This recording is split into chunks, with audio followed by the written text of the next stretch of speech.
காஞ்சிபுரம் தெற்கு மாவட்ட திமுக இளைஞரணி சார்பில் திமுக தலைவரும் தமிழக முதல்வருமான மு.க. ஸ்டாலினின் 72வது பிறந்தநாள் விழாவையொட்டி தமிழக விளையாட்டுத்துறை அமைச்சர் உதயநிதி ஸ்டாலின் ஆணையில் வாரணவாசி ஊராட்சியில் திமுக மாவட்ட இளைஞரணி துணை அமைப்பாளர் சஞ்சய்காந்த் ஏற்பாட்டில் மாபெரும் கிரிக்கெட் மற்றும் கைப்பந்து போட்டி தொடங்கி நடைபெற்றது.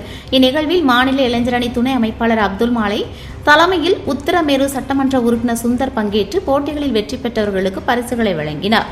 முதல் பரிசாக 50,000 ரூபாய் மற்றும் பரிசு கோப்பையும், இரண்டாம் பரிசாக 30,000 ரூபாய் மற்றும் பரிசு கோப்பையும், மூன்றாம் பரிசாக 20,000 ரூபாய் மற்றும் பரிசு கோப்பையும், நான்காவது பரிசாக 10,000 ரூபாய் மற்றும் பரிசு கோப்பை ஆகியவற்றுடன் ஆறுதல் பரிசும் வழங்கினர். இந்நிகழ்வின் முடிவில் வாலாஜாபாத் ஒன்றிய சேர்மன் ஆர்.கே. தேவேந்திரன், ஒன்றிய துணை சேர்மன் சேகர், வாலாஜாபாத் பேரூர் செயலாளர் பாண்டியன் மற்றும் திமுகவினருடன் அங்கு வந்திருந்த விளையாட்டு வீரர்கள் மற்றும் பொதுமக்களிடம் திமுக அரசின் 4 ஆண்டு சாதனைகள் விளக்க புத்தகத்தையும் வழங்கினார்.